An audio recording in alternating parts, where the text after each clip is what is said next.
Hello, and welcome to the Sleepy History Channel After Dark.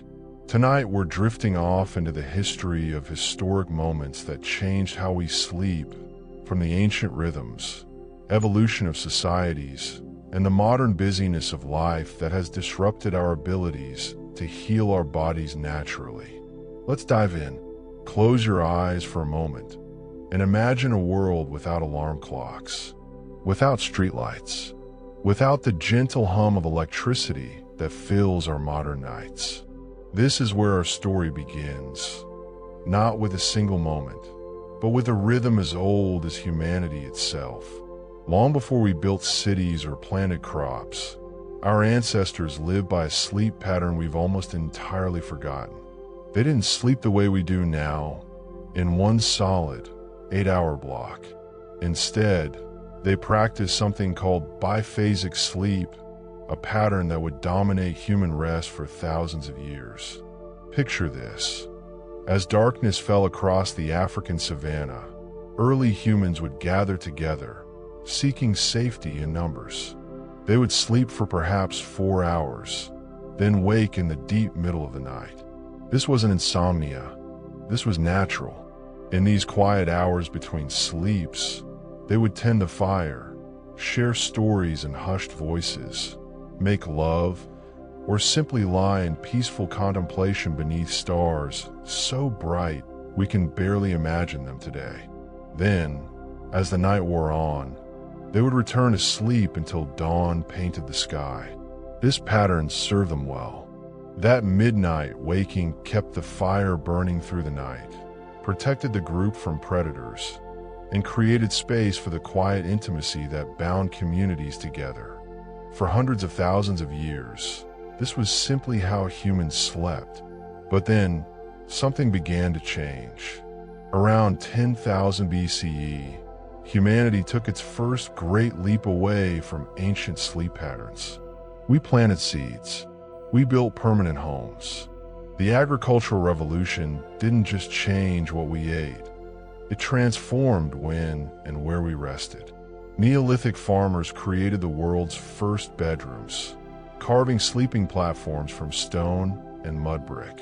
In places like Skara Brae in Scotland, archaeologists have found these sleeping alcoves built into the walls of homes, each one slightly raised off the cold ground and positioned near the central hearth.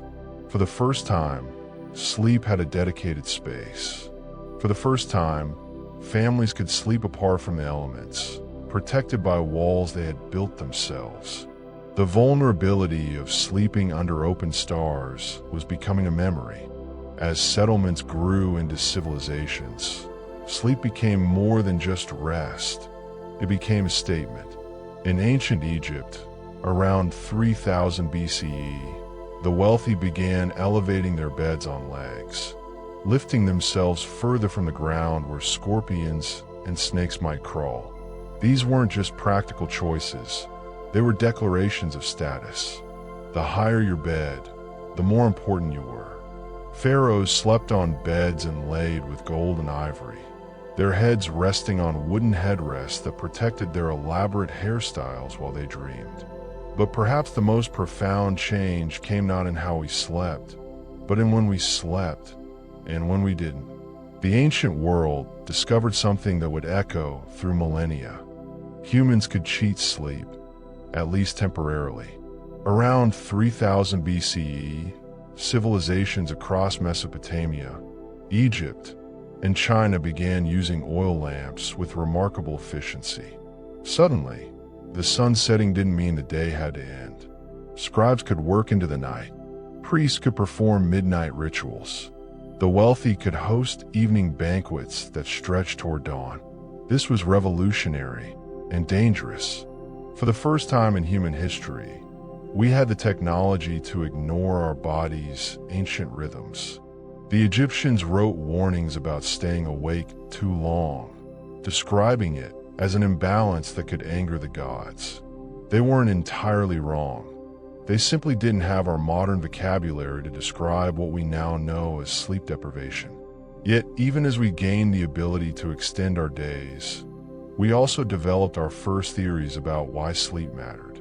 Ancient Greek physician Alcmaeon of Croton, around 500 BCE, proposed that sleep occurred when blood retreated from the brain to other parts of the body.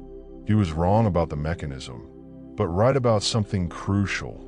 Sleep was connected to the brain, to thought, to the very essence of consciousness.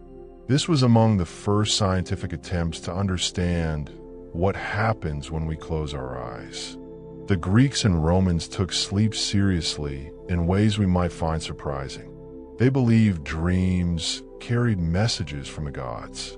They built temples, called Asclepia, where sick people would come specifically to sleep, believing that the god Asclepius would visit them in dreams and provide healing or cures.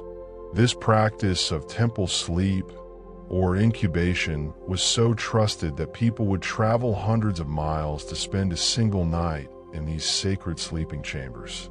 Imagine the weight they placed on rest, not as mere unconsciousness, but as a portal to divine wisdom and healing.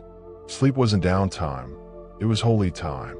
By the time we reach the Roman Empire, we see another shift. Romans introduced the first true mattresses, stuffed with reeds, wool, or, for the very wealthy, feathers. The Latin word for mattress, colcita, described these fabric bags filled with soft materials that could cushion the body through the night. Suddenly, sleep wasn't just safe and private, it could be comfortable. But the Romans also gave us something else, the first real evidence of our modern struggle with sleep. Roman writers complained about insomnia. They wrote about the noise of city streets keeping them awake, the iron wheels of carts on stone roads, the shouting of merchants even after dark, the sounds of a civilization that was learning to resist the night. Pliny the Elder wrote remedies for sleeplessness. Horace lamented lost sleep in his poetry. In trying to conquer darkness with light, in building cities that hummed with activity at all hours, the Romans discovered what we're still learning today. You can delay sleep, you can try to ignore it, but you cannot escape your need for it. Humanity has moved from sleeping under stars to sleeping behind walls, from sleeping on the ground to sleeping on elevated beds, from sleeping only when darkness forced us to sleeping, or trying to sleep on our own terms. We've begun to study sleep, to question it, to manipulate it. We return now to the darkness of the medieval world, a darkness deeper and more complete than most of us have ever experienced. In this world, between roughly 500 and 1500 CE, sleep became something beautifully strange, something we've almost entirely lost. If you could step back into a medieval household, you would discover that people didn't speak of a night's sleep the way we do. Instead, they spoke of first sleep and second sleep. This segmented sleep pattern, documented extensively in medieval Europe, divided the night into two distinct periods of rest, with 1 to 2 hours of quiet wakefulness in between. Here's how it worked. As twilight descended, perhaps around 8 or 9 p.m., families would retreat to their beds. They would sleep deeply for 3 or 4 hours in their first sleep. Then, sometime around midnight or 1 a.m., they would naturally wake, not with the jarring alarm we experience during modern insomnia, but gently, peacefully, as if their bodies knew this waking was meant to be. And what do they do in these hours between sleeps? The records are remarkably intimate. People would pray. The Catholic Church even published prayer books specifically designed for these midnight hours. Couples would talk quietly, sharing confidences that somehow felt safer in the dark. They would check on children or livestock. Some would read by candlelight, or think deeply about their dreams, or simply lie in peaceful contemplation. Then, without anxiety, they would drift back into their second sleep, which would carry them until dawn. This wasn't a luxury of the wealthy. This was how everyone slept, from peasants to nobility. Medieval literature is filled with references to first and second sleep, mentioned so casually that historians didn't even notice the pattern until researcher Roger Kirch published his groundbreaking work in 2001, having discovered over 500 historical references to this segmented sleep pattern. But medieval sleep held other secrets, particularly about who slept where and when. In medieval Europe, communal sleeping was the absolute norm. Privacy as we understand it simply didn't exist for most people. Entire families slept together in one room, often in one bed. In inns and boarding houses, complete strangers shared beds without a second thought. It was so common that etiquette manuals of the time included rules for how to behave when sharing a bed with someone you just met. Don't steal the covers, and don't speak to your bedmate unless they speak first, were actual published guidelines. Even nobility rarely slept alone. Kings and queens had servants who slept in their chambers. The concept of a private bedroom was almost unthinkable. Sleep was communal, social, a shared vulnerability that brought people together. The beds themselves tell us something remarkable about how our ancestors understood warmth and comfort. Medieval four-poster beds with heavy curtains weren't just decorative. They were survival technology. In homes where windows had no glass, where wind whistled through gaps in the walls, these curtain beds created a small, enclosed space that held body heat. The fabric hangings could be drawn completely closed, creating what was essentially a room within a room, a warm cocoon against the brutal cold of European winters. Inside these curtained spaces, people piled on the covers, sometimes 6 or 7 layers of furs, wool blankets, and quilts. The weight alone would astonish us. And beneath them, mattresses were often stuffed with straw that needed replacing every few months as it broke down and became infested with insects. The phrase "sleep tight" may have originated from the ropes that crisscrossed bed frames to support these mattresses, which needed regular tightening to prevent sagging.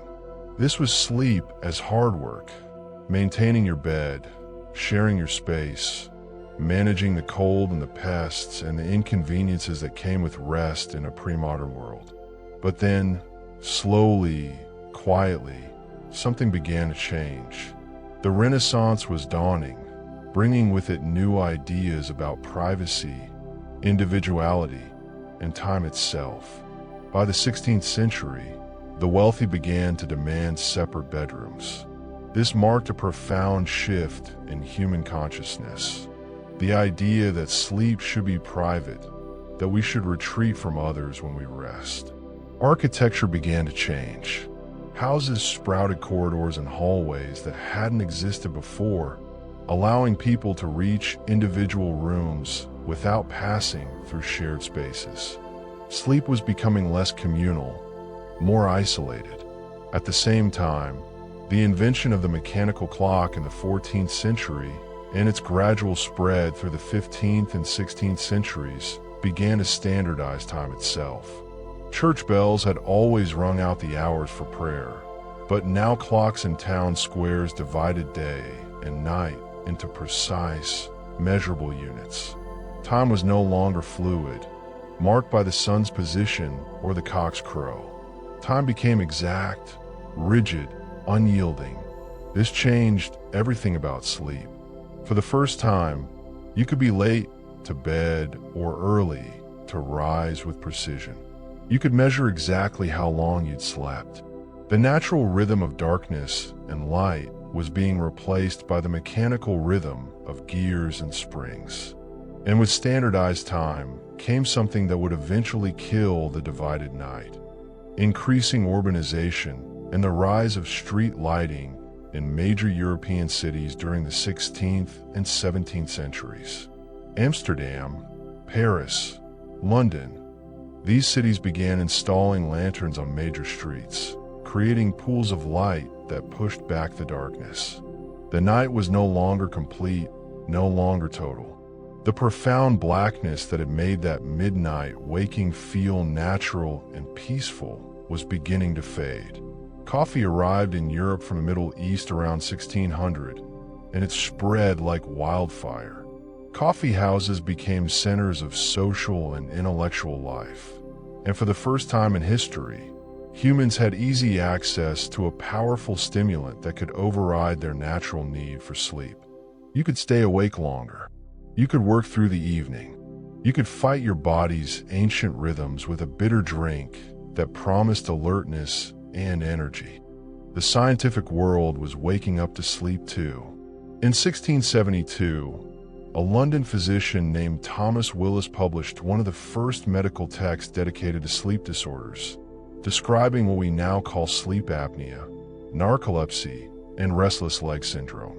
He was among the first to suggest that sleep disorders were medical conditions, not moral failings or signs of divine displeasure. Sleep was moving from the realm of mystery into the realm of science.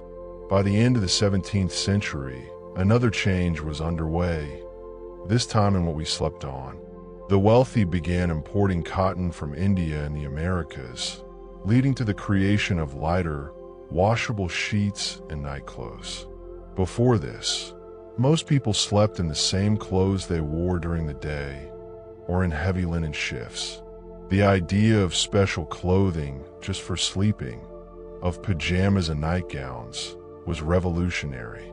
Sleep was becoming its own distinct state, requiring its own special garments and linens. But perhaps the most profound shift was invisible, happening inside people's minds. As clocks standardized time, as coffee energized workers, as cities illuminated the night, the divided sleep pattern began to disappear. People no longer woke naturally at midnight. The pause between first and second sleep, that sacred time for prayer and intimacy and quiet reflection, was compressed, then eliminated entirely.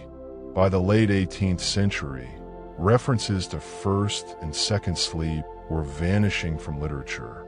A pattern that had defined human rest for millennia was fading away, so completely that within a few generations, people would forget it had ever existed. We had traded that gentle, divided rest for something new, the consolidated 8-hour sleep block that we now consider normal. But was this progress? Or had we lost something precious in our rush toward modernity? As we close this chapter, we stand at the threshold of the Industrial Revolution, a transformation that would shake sleep to its very foundations, that would turn rest from a natural rhythm into a battlefield between what our bodies needed and what society demanded. The machines are starting to hum, the factories are beginning to rise, and sleep will never be the same again. But if you listen closely, and you might hear it, the distant rumble of machinery that would reshape not just the world, but the night itself.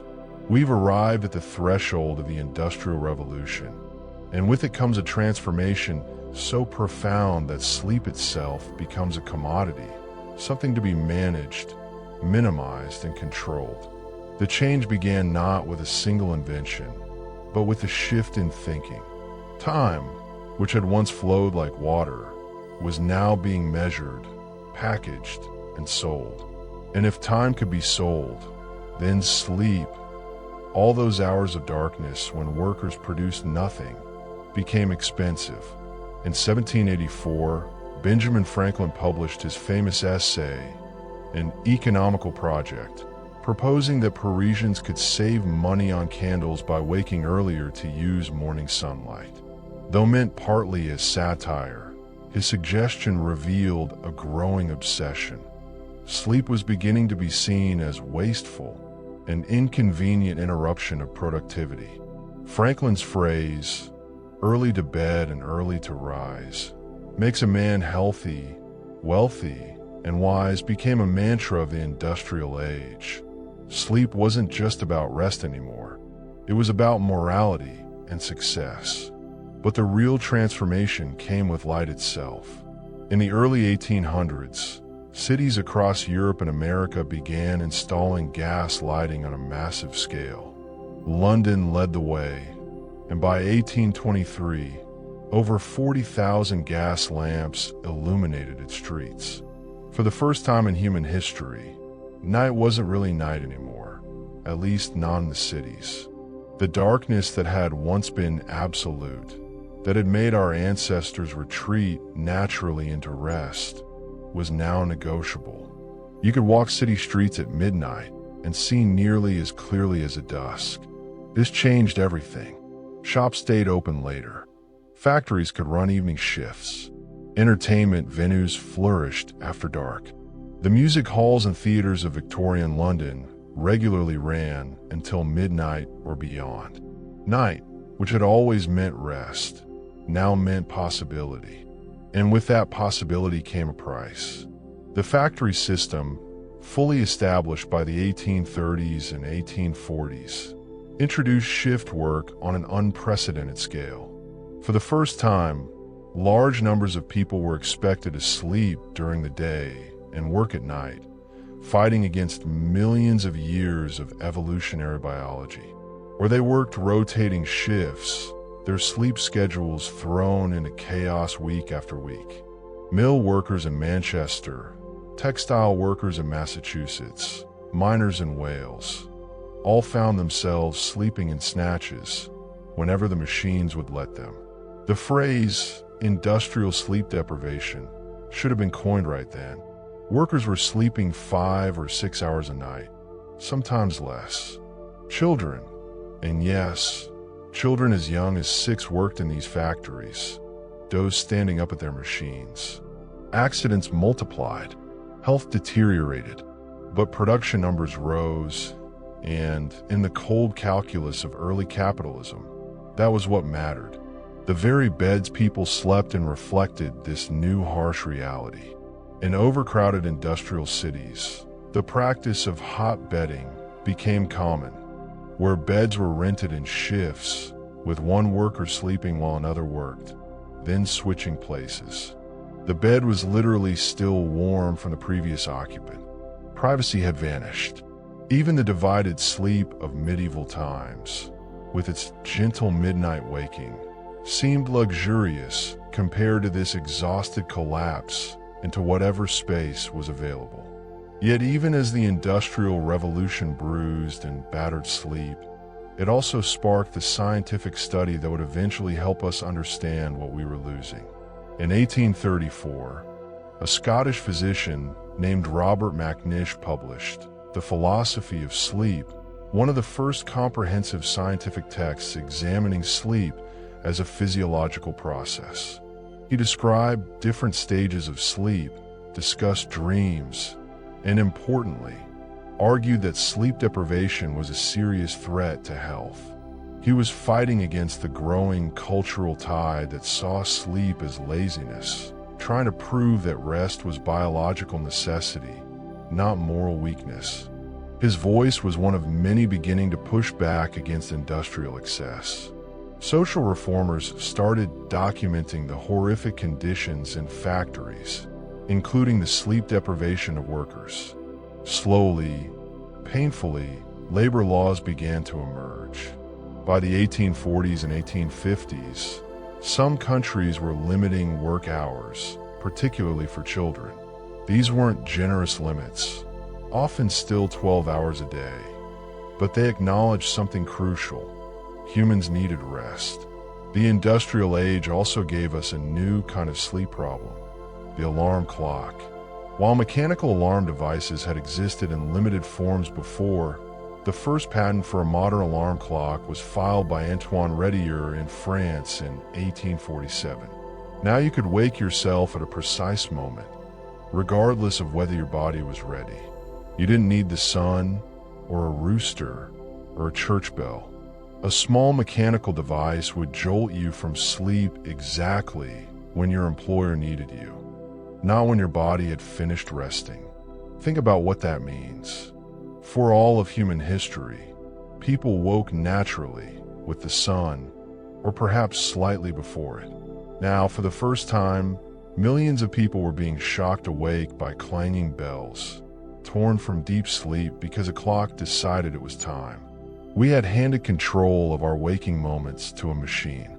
The 1870s and 1880s brought another revolution. Thomas Edison's incandescent light bulb, first successfully demonstrated in 1879, and the rapid spread of electric lighting that followed. Edison himself was famously hostile to sleep, supposedly claiming sleep is a waste of time. He slept only 4 or 5 hours a night and encouraged his workers to do the same, running his laboratories around the clock.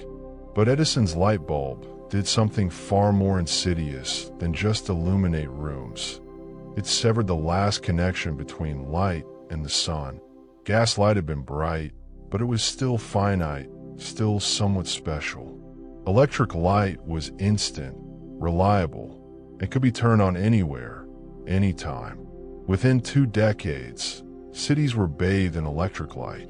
Within 3 decades, homes across the developed world were wired for electricity.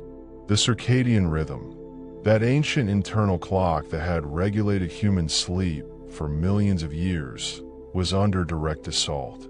Our brains were evolved to produce melatonin when darkness fell, signaling sleep. But now, darkness didn't really fall. Not completely. Not anymore. By the 1890s, physicians were reporting an epidemic of nervous disorders, which they often attributed to the pace and pressure of modern life. They called it neurasthenia or American nervousness, a constellation of symptoms that included insomnia, fatigue, anxiety, and depression. We would now recognize many of these as symptoms of chronic sleep deprivation and circadian disruption. Rest cures became fashionable among those who could afford them. Patients, usually women, were prescribed weeks or months of bed rest in darkened rooms. The famous American physician Silas, where Mitchell developed his rest cure in the 1870s, essentially forcing people back into prolonged, dark, quiet rest, trying to undo the damage of industrial life. It was a tacit admission. We had broken something fundamental about how humans rest. Yet even as the industrial age ground forward, even as electric lights blazed and factory whistles shrieked, a new science was being born. In 1895, Sigmund Freud published Studies on Hysteria and began developing his theories about dreams and the unconscious mind. Whether or not his specific theories were correct, Freud did something revolutionary. He suggested that what happens during sleep, our dreams, our unconscious processing, was just as important as our waking thoughts. Sleep wasn't just dead time between work shifts. It was when our minds did profound, mysterious work. It mattered. Around the same time, researchers began documenting the health consequences of sleep deprivation. Studies of railroad workers who were suffering terrible accidents showed that extreme fatigue impaired judgment as much as intoxication. Studies of shift workers showed increased rates of illness and shorter lifespans. The evidence was mounting slowly that you couldn't cheat sleep without paying a price. By the turn of the 20th century, the concept of the weekend was finally emerging as a standardized institution. While the Sabbath had always existed as a day of rest, the idea of a 2-day weekend, Saturday and Sunday off from work, only became widespread in industrial nations during the late 1800s and early 1900s. For the first time in industrial history, workers were guaranteed consecutive days to recover, to catch up on lost sleep, to be human again. It was a small concession, but it mattered. It acknowledged that humans weren't machines, that we couldn't work without end, that rest had value. As the 19th century faded into the 20th, we stood at a crossroads.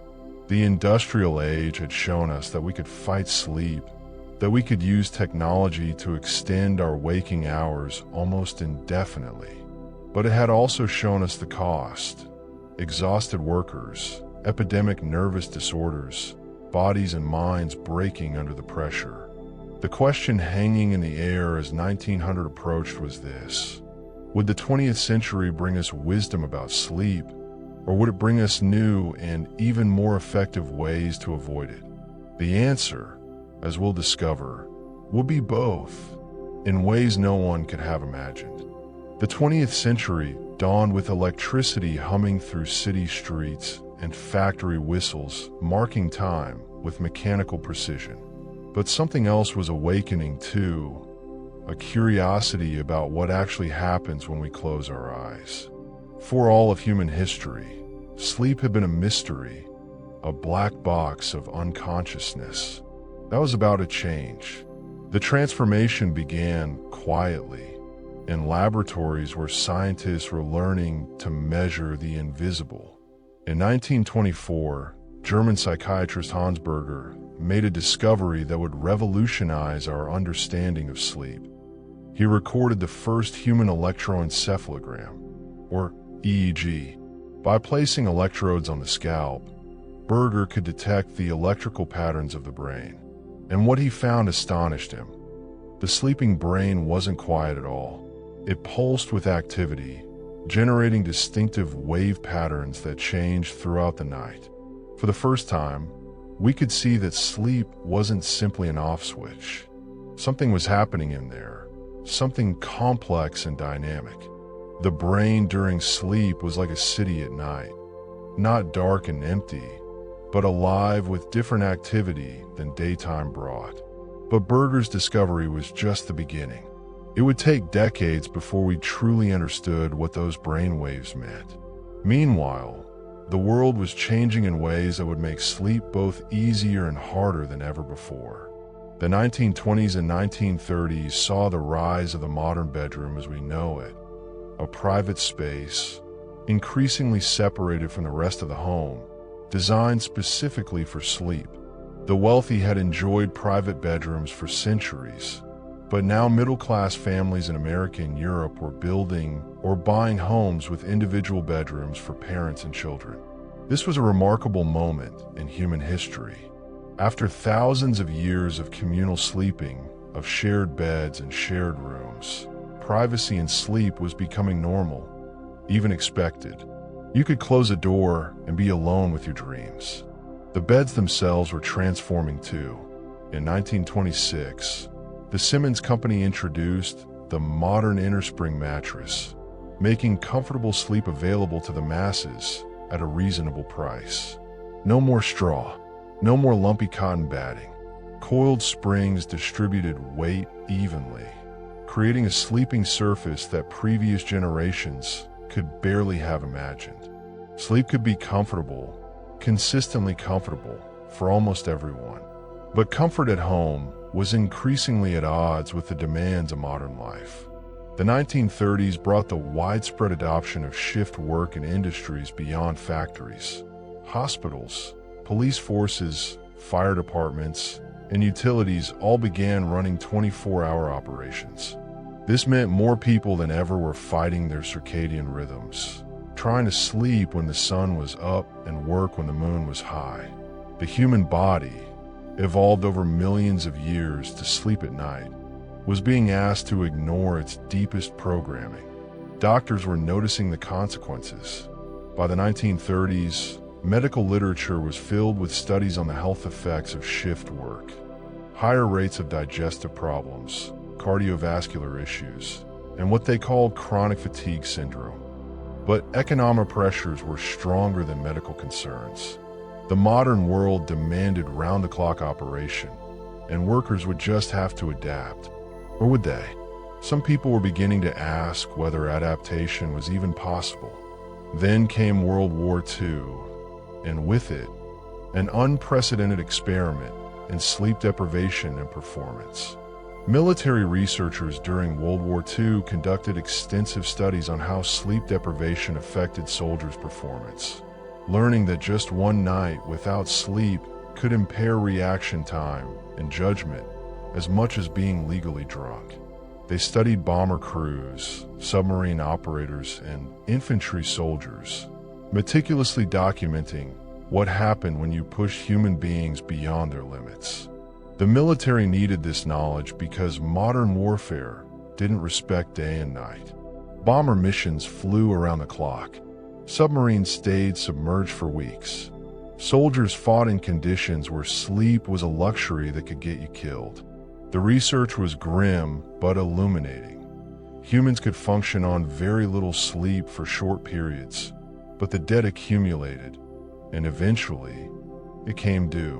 One positive development emerged from the war years: the widespread use of blackout curtains in cities during World War II accidentally created better sleeping conditions.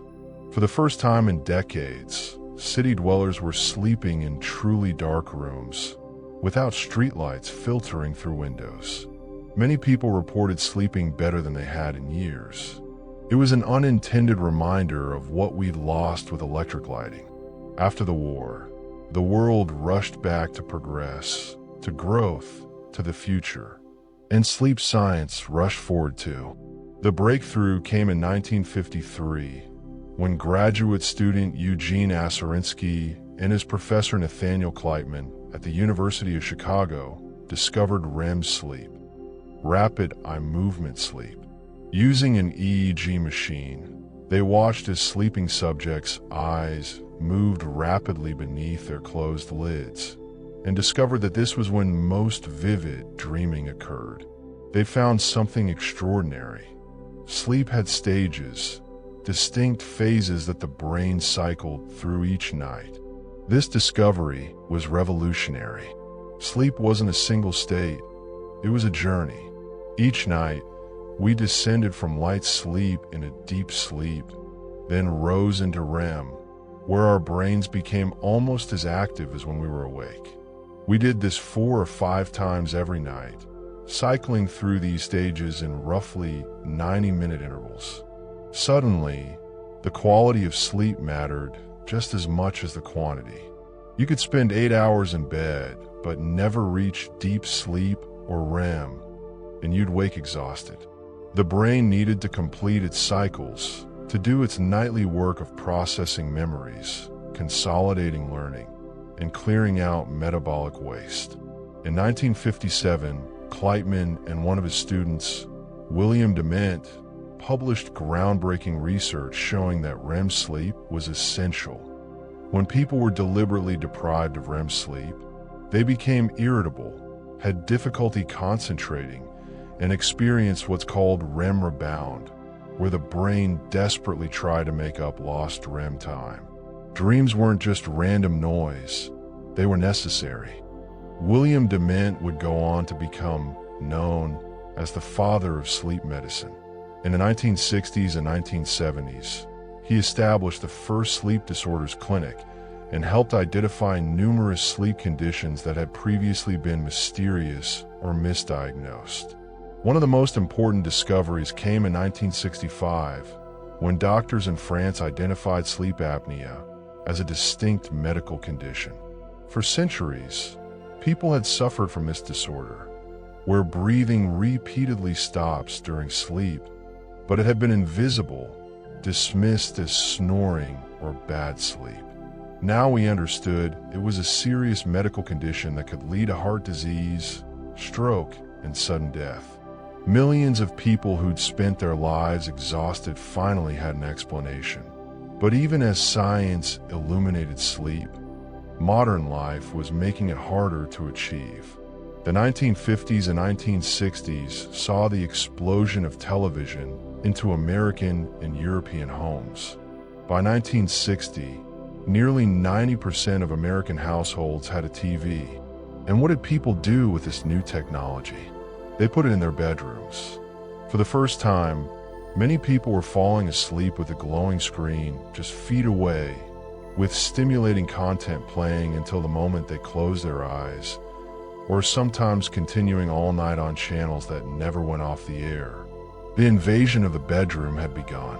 Sleep space and entertainment space were merging, with consequences we're still grappling with today. The 1960s also brought us the introduction of the birth control pill in 1960, which inadvertently revealed how hormones affect sleep. Women began reporting changes in their sleep patterns, sometimes sleeping better, sometimes worse, depending on where they were in their cycle. This opened new research into how hormones, estrogen, progesterone, testosterone, cortisol, all played crucial roles in regulating sleep. We were learning that sleep wasn't isolated from the rest of our biology. It was integrated with everything: our hormones, our immune system, our metabolism, our mental health. To understand sleep, we had to understand the whole human organism. In 1968, Alan Rechtschaffen and Anthony Cales published the RNK Sleep Scoring Manual, which standardized how scientists classified sleep stages. Now researchers worldwide could use the same language, compare their findings, and build a comprehensive understanding of sleep architecture. It was the moment sleep medicine truly became a science. By the 1970s, sleep medicine was recognized as its own medical specialty. The first sleep clinics were opening, equipped with polysomnography machines that could monitor brain waves, eye movements, muscle tension, heart rate, and breathing all night long. People could come in, sleep while wired in machines, and wake up with a detailed map of their night, where they'd spent their time, what stages they'd reached, how many times they'd woken, whether they'd stopped breathing. It was remarkable, almost magical. The mystery of sleep was yielding to measurement, and what those measurements revealed was troubling. Studies from the 1970s showed that the average person was sleeping about an hour less per night than their grandparents had. The trend was clear and accelerating. Each generation was sacrificing sleep, trading rest for productivity, entertainment, or simply the demands of modern life. Researchers began sounding alarms. We were conducting a massive, uncontrolled experiment on ourselves, systematically reducing our sleep without fully understanding the consequences. Some scientists called it a public health crisis. Others said we were creating a chronically sleep-deprived society. But the warnings competed with other cultural messages. The 1970s and 1980s also glorified the idea of sleeping less.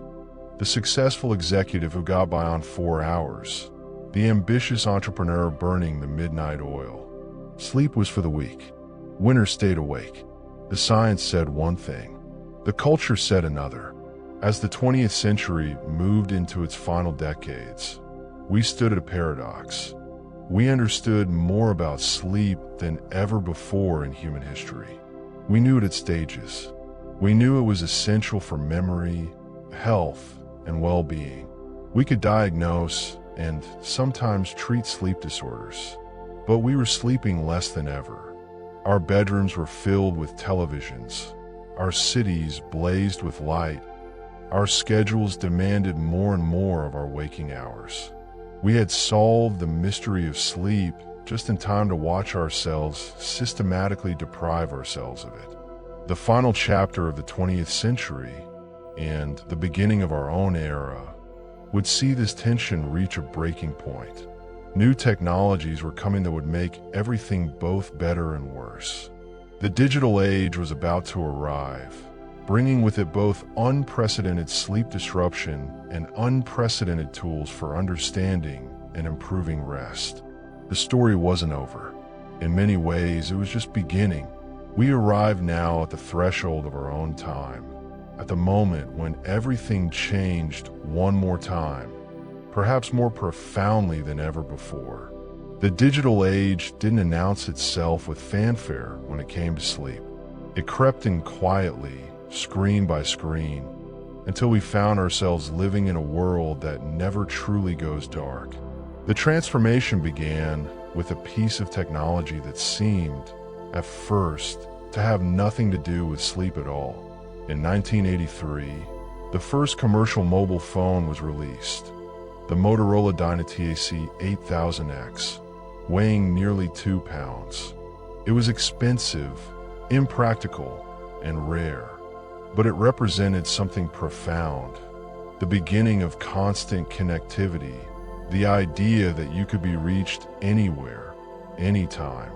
The workday, which had once ended when you left the office, was beginning to extend into every hour, every space. At first, this seemed like freedom. You could work from anywhere. You could stay connected. But freedom and obligation are often two sides of the same coin. If you could work from anywhere, did that mean you should always be available? The bedroom, that private sanctuary we'd created over the past century, was about to be invaded in ways the Victorians could never have imagined. We arrived now at the threshold of our own time, at the moment when everything changed one more time, perhaps more profoundly than ever before. The digital age didn't announce itself with fanfare when it came to sleep. It crept in quietly, screen by screen, until we found ourselves living in a world that never truly goes dark. The transformation began with a piece of technology that seemed, at first, to have nothing to do with sleep at all. In 1983, the first commercial mobile phone was released. The Motorola Dynatac 8000X, weighing nearly 2 pounds. It was expensive, impractical, and rare, but it represented something profound, the beginning of constant connectivity, the idea that you could be reached anywhere, anytime. The workday, which had once ended when you left the office, was beginning to extend into every hour, every space. At first, this seemed like freedom. You could work from anywhere. You could stay connected. But freedom and obligation are often two sides of the same coin. If you could work from anywhere, did that mean you should always be available? The bedroom, that private sanctuary we created over the past century, was about to be invaded in ways the Victorians could never have imagined.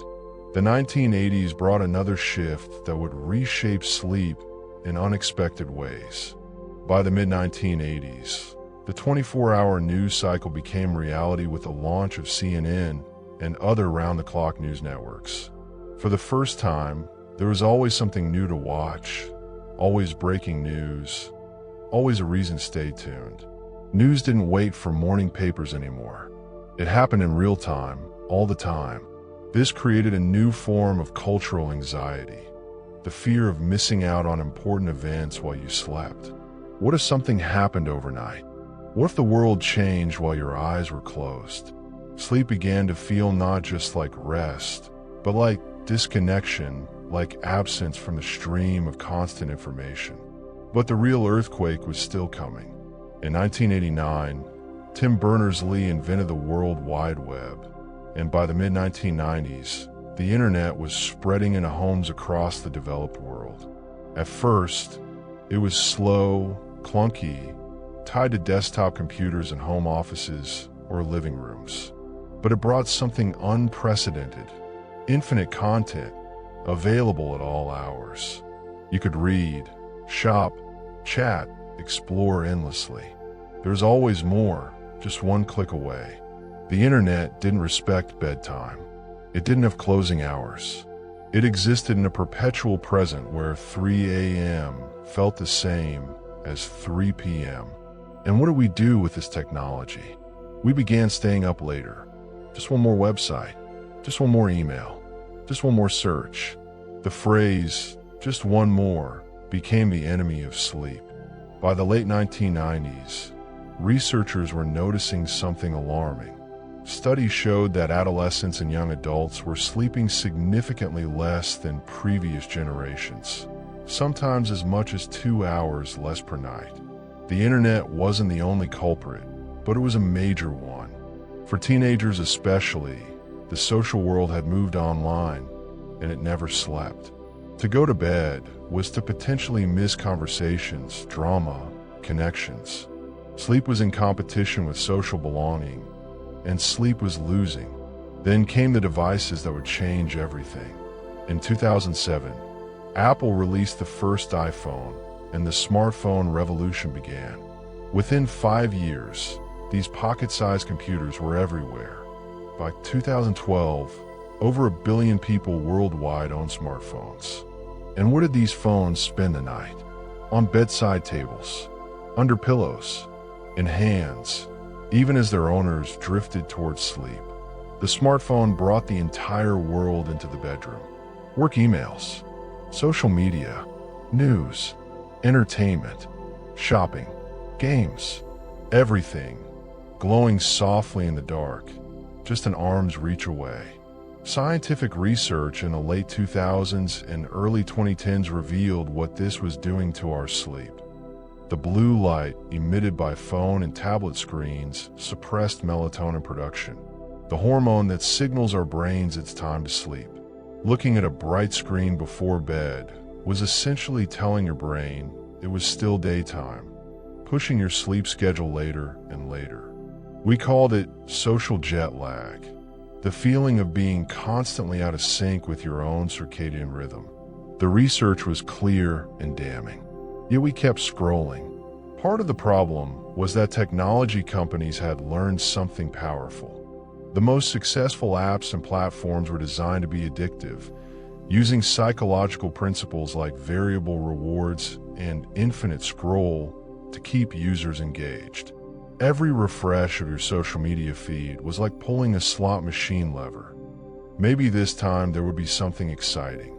Your brain released tiny hits of dopamine with each new notification, each like, each comment. Sleep never stood a chance against that kind of sophisticated psychological warfare. By 2010, the average American was sleeping just 6.8 hours per night on weeknights, down from 7.9 hours in 1942. We've lost more than an hour of sleep in less than 70 years. For teenagers, the numbers were even worse. Many were getting less than 6 hours on school nights. The consequences were mounting. Research from the 2000s and 2010s connected chronic sleep deprivation to obesity, diabetes, heart disease, depression, anxiety, weakened immune function, and even Alzheimer's disease. A landmark 2013 study showed that just 1 week of sleeping fewer than 6 hours per night altered the expression of over 700 genes, affecting everything from inflammation to stress response to metabolism. We weren't just tired. We were fundamentally altering our biology. Yet even as the crisis deepened, something else was happening. A counter-revolution, a growing awareness that we'd gone too far. In 2011, Ariana Huffington collapsed from exhaustion, breaking her cheekbone on her desk. Her very public discussion of the incident helped spark a broader cultural conversation about sleep deprivation and success. Maybe, just maybe, sleeping 4 hours a night wasn't something to brag about. Maybe it was slowly killing us. Books about sleep began appearing on bestseller lists. Matthew Walker's Why We Sleep, published in 2017, became a phenomenon, bringing sleep science to mainstream audiences. Companies started offering sleep benefits to employees. The wellness industry embraced sleep as the new frontier of health optimization. Technology, which had done so much to disrupt sleep, began offering solutions too. Sleep tracking apps and wearable devices exploded in popularity in the 2010s, promising to measure your sleep quality, track your cycles, and help you optimize your rest. The Apple Watch, Fitbit, and dozens of other devices could now monitor your heart rate, movement, and even blood oxygen levels throughout the night. It was fascinating and somewhat ironic. We were using technology to fix problems that technology had created. We were bringing more devices into the bedroom to help us understand why we couldn't sleep, perhaps not fully recognizing that the devices themselves were part of the problem. But the data these devices collected was revealing. Millions of people discovered they had sleep disorders they'd never known about. Sleep apnea, restless leg syndrome, chronic insomnia. The democratization of sleep monitoring meant that problems that had once required expensive sleep studies could be identified at home. Some people found real help. Others became obsessed with their sleep scores, developing what researchers called orthosomnia, an unhealthy obsession with achieving perfect sleep that actually made sleep worse. The anxiety about not sleeping well prevented them from sleeping well. It was a cruel irony. The 2010s also saw the rise of sleep as big business.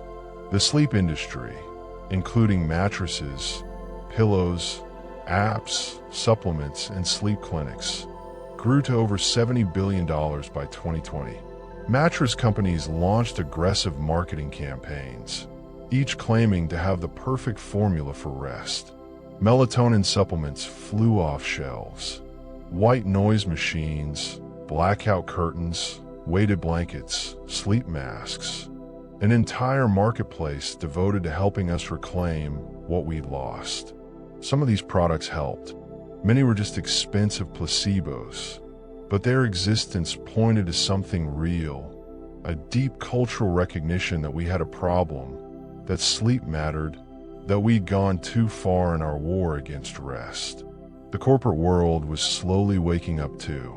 By the late 2010s, some companies began implementing right-to-disconnect policies, prohibiting managers from emailing employees after hours.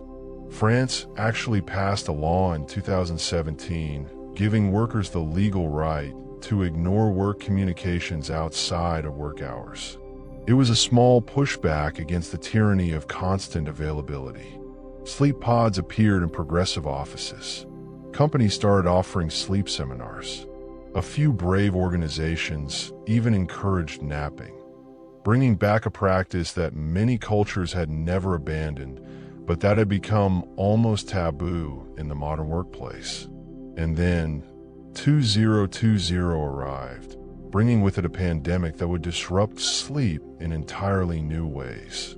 The COVID-19 pandemic and subsequent lockdowns created what sleep researchers called coronasomnia, a massive increase in sleep problems across the global population. Working from home meant the boundaries between work and rest blurred completely. Anxiety about health, money, and the future kept people awake at night. Screen time skyrocketed as people sought connection and distraction. Yet paradoxically, some people slept better during lockdown. Without commutes, without rigid schedules, some workers found they could sleep according to their natural rhythms for the first time in years. They discovered they were night owls forced to live on a morning person's schedule, or early birds who'd been staying up late for social obligations they didn't even enjoy. The pandemic became an unintentional experiment in what happens when you remove some of the external pressures on sleep. For some, it was liberating. For others, the loss of structure was destabilizing. But it made one thing clear: our pre-pandemic sleep habits weren't natural or inevitable. They were constructed, enforced by social and economic systems that didn't necessarily serve human well-being. As we emerged from pandemic lockdowns into 2021 and 2022, the conversation about sleep had shifted. There was growing recognition that sleep wasn't an individual problem requiring individual solutions. It was a societal issue requiring systemic change. School districts began experimenting with later start times for teenagers, acknowledging that adolescent biology shifts toward later sleep and wake times. Some showed remarkable results: better grades, fewer car accidents, improved mental health. Companies experimented with 4-day work weeks and found that productivity often stayed the same or even increased, partly because workers were better rested. Researchers studied chronotypes more seriously, the biological differences that make some people natural early birds and others night owls. The science was clear. These aren't choices or moral failings. They're biology, forcing everyone onto the same schedule was like forcing left-handed people to write with their right hands.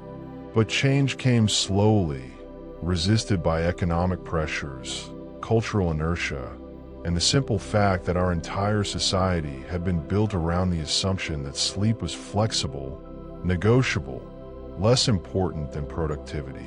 We stand now in the mid-2020s at a strange crossroads. We know more about sleep than at any point in human history. We understand its stages, its functions, its absolute necessity for health and well-being. We can measure it, track it, study it in extraordinary detail. And yet, we're sleeping less than almost any humans in history. Our bedrooms glow with screens. Our minds race with the day's stresses and tomorrow's anxieties. Our cities never darken. Our work never truly ends. We're more connected than ever and more exhausted than ever. The question isn't whether we understand sleep anymore. The question is whether we value it enough to protect it, whether we're willing to set boundaries, to push back against the forces, technological, economic, cultural, that tell us rest is waste. Our ancestors slept under stars, woke naturally with the sun, and trusted in the rhythm of light and darkness. We've traveled so far from that world. The question is, can we find our way back, not to the past, but to a future where we honor the ancient need for rest, even as we live in a modern world? The answer to that question is still being written. It's being written every night, in every bedroom, by every person who decides whether to put down their phone or scroll just one more time. By every company that chooses whether to respect their workers' rest or demand constant availability. By every school that sets its start time. By every city that designs its lighting. Sleep is more than a personal habit. It's a reflection of our values, our priorities, what we believe makes a life worth living. And the story, our story, continues into the night. And so we arrive at the present moment, at the edge of tomorrow, standing in a world that has both forgotten and remembered the value of sleep. The story we've traveled together, from stars and firelight to smartphones and sleep trackers, has brought us here, to a time when we face a choice about what comes next. The future of sleep is being written right now, in laboratories and bedrooms, in corporate boardrooms and city planning offices, in the quiet decisions we make each night about when to close our eyes. Let's begin with what science is discovering at this very moment. In the early 2020s, researchers made a breakthrough discovery about what the brain does during deep sleep. It literally washes itself.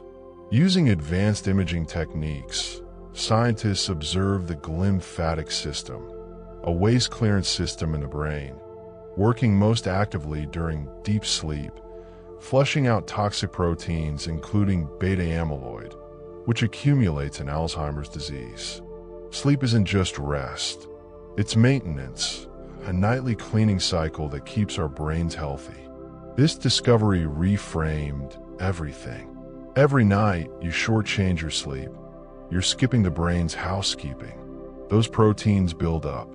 The consequences may not appear for years or decades, but they're accumulating silently in the darkness you're not giving yourself.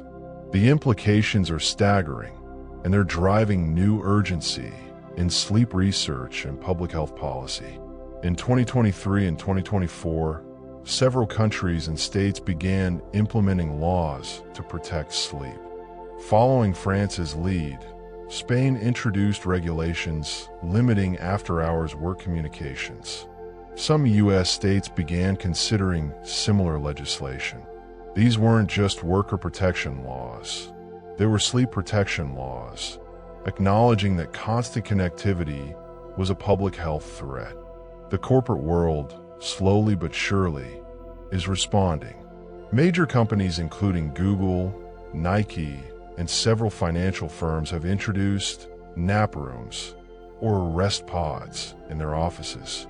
What once seemed radical, encouraging employees to sleep at work, is becoming normalized. Some companies now track employee sleep with consent and adjust workloads when people are running on insufficient rest. There's a growing recognition that exhausted employees make expensive mistakes, have more accidents, and ultimately cost companies more than the productivity gained by squeezing extra hours from them. Education is transforming too. As of 2024, more than 20% of U.S. high schools have shifted to later start times, some beginning classes at 8:30 or even 9 a.m. instead of 7:30 or earlier. The results have been remarkable. Improved academic performance, reduced depression and anxiety, fewer car accidents among teen drivers, and even reduced substance abuse.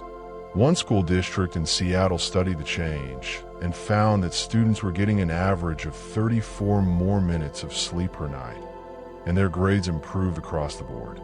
It seems so simple. Let teenagers sleep according to their biology, and they thrive. Yet resistance remains. Parents worry about after-school activities. Sports programs resist schedule changes. The cultural belief that early rising equals virtue dies hard, even in the face of overwhelming evidence. Technology, which has done so much to disrupt our sleep, is now trying to help repair it.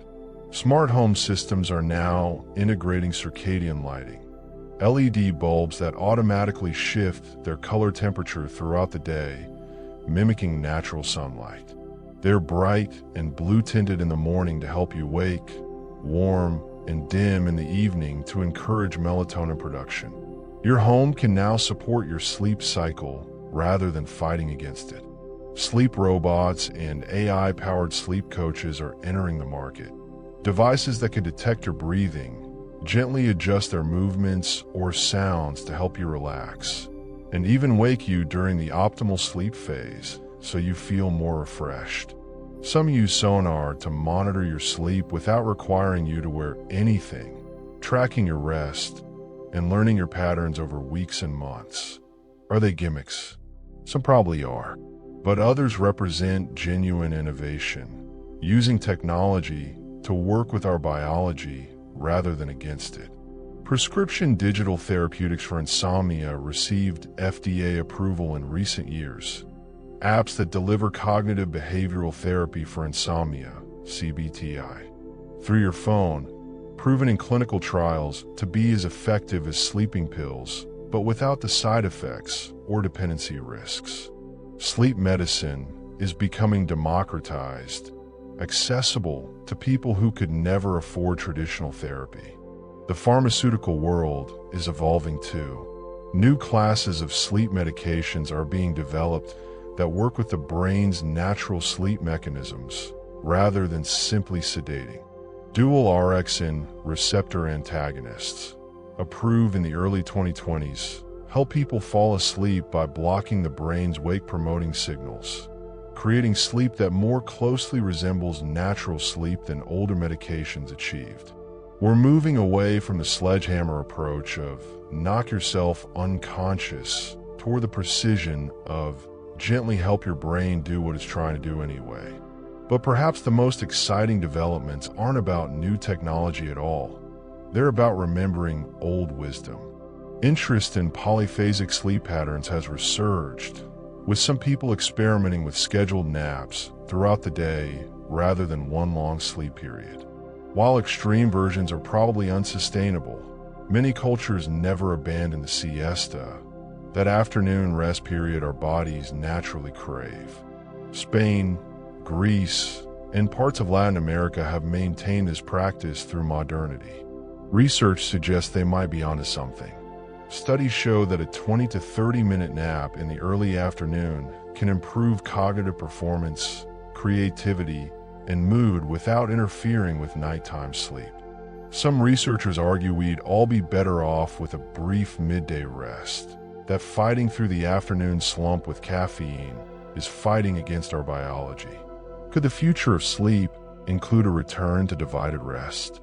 Not the medieval first and second sleep, perhaps, but a recognition that one continuous 8-hour block might not be the only way, or even the best way, for everyone. The chronotype revolution is gaining momentum too. More companies are offering flexible work hours that allow employees to work according to their natural sleep-wake preferences.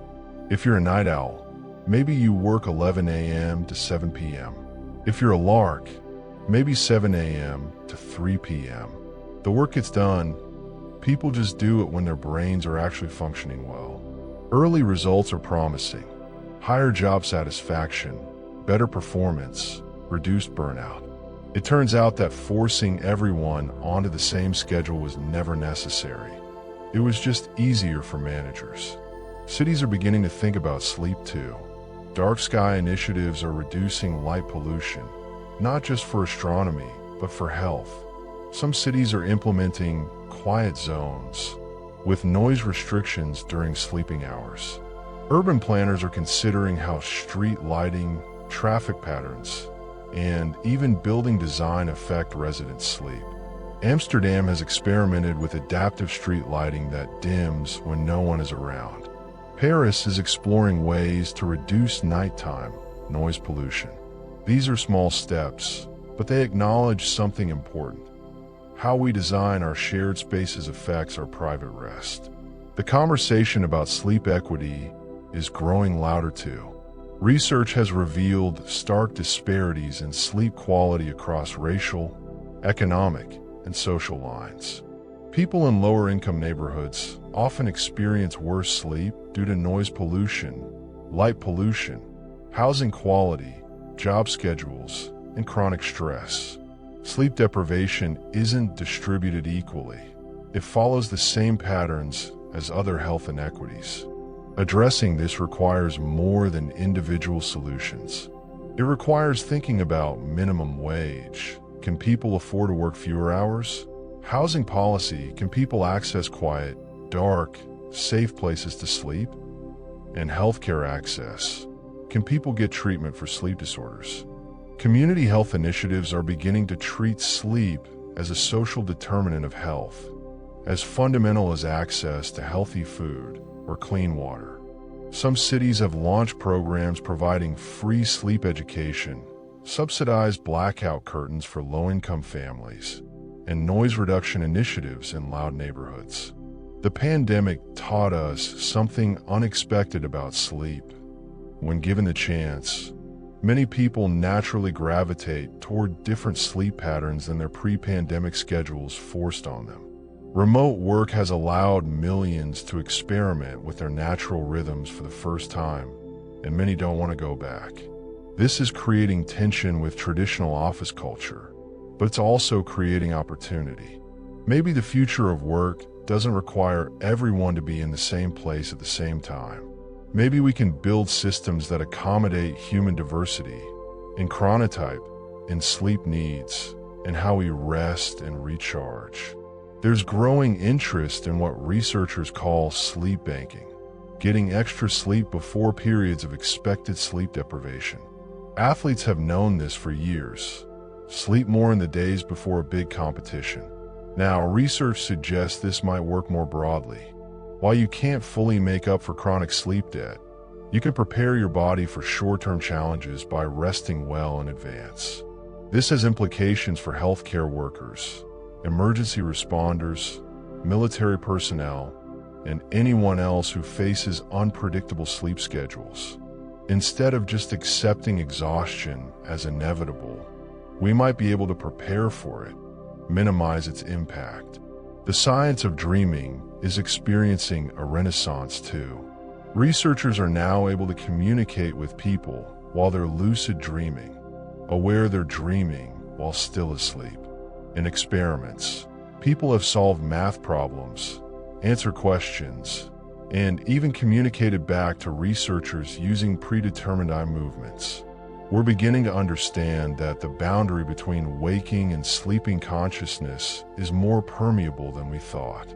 Some researchers envision a future where we might use dreams for learning, problem solving, or creativity, where the 8 hours we spend asleep might not be purely unconscious downtime, but a different kind of consciousness we can learn to access and use. It sounds like science fiction, but the early results are real.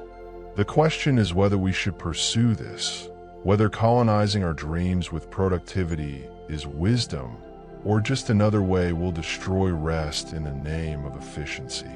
As we look toward the next decades, several trends seem clear. Climate change is already affecting sleep and will continue to do so. Warmer nights mean worse sleep for millions of people who can't afford air conditioning. Natural disasters disrupt sleep for months or years after they occur. Climate anxiety keeps people awake at night. Addressing the sleep crisis and addressing the climate crisis are becoming intertwined. Both require us to reconsider our priorities, to value long-term well-being over short-term convenience. The loneliness epidemic is connected to sleep too. Studies show that lonely people sleep worse, and people who sleep poorly feel lonelier. Social connection affects rest. This suggests that improving sleep might require strengthening communities, creating spaces where people can connect, reducing the isolation that modern life often creates. The future of sleep might be more social than we think. Not a return to communal sleeping necessarily, but a recognition that our rest is affected by our relationships, our sense of belonging, our connection to others. And through all of this, one simple truth emerges. The future of sleep isn't primarily about new technology or new medications. It's about values. It's about what we're willing to prioritize. Are we willing to set boundaries with work? To put down our phones? To dim the lights? To slow down? Are we willing to redesign our schools, our workplaces, our cities around human needs rather than pure efficiency? Are we willing to value rest as much as we value productivity? These aren't scientific questions. They're moral ones, cultural ones, deeply personal ones. The story of human sleep. This long journey we've taken together from prehistoric campfires to smart mattresses has brought us to a moment of choice. We can continue on the path we've been on, sleeping less and less, propping ourselves up with caffeine and medication, accepting exhaustion as the price of modern life. Or we can choose differently. We can remember that for most of human history, sleep wasn't a problem to be solved or optimized. It was a natural rhythm, a nightly return to darkness and dreams, a fundamental part of what it means to be human. We can reclaim that, not by abandoning modernity, not by throwing away our phones and moving to the wilderness, but by being more thoughtful, more intentional, more protective of those precious hours when consciousness fades and the brain does its mysterious, essential work. Every night, when you close your eyes, you're participating in the same ritual your ancestors performed under African stars millions of years ago. Your brain cycles through the same stages of sleep. Your body undergoes the same restorative processes. The technology around you has changed, but the fundamental need hasn't. You still need to rest. Your brain still needs to wash itself clean. Your body still needs those hours of stillness to repair and restore. The future of sleep will be written by the choices we make, individually and collectively, about whether to honor that need or continue to fight against it. And perhaps, if we choose wisely, we might discover that the key to thriving in a complex modern world isn't to sleep less, but to sleep better, to rest more deeply, to dream more freely. The night is waiting. It always has been. The question is whether we're ready to meet it with the respect it deserves. Sweet dreams. This concludes our journey through the history of sleep. Thank you for listening, and be sure and subscribe and turn on notifications so you know when the next journey through history is ready to embark on. Thanks again, and have a good night.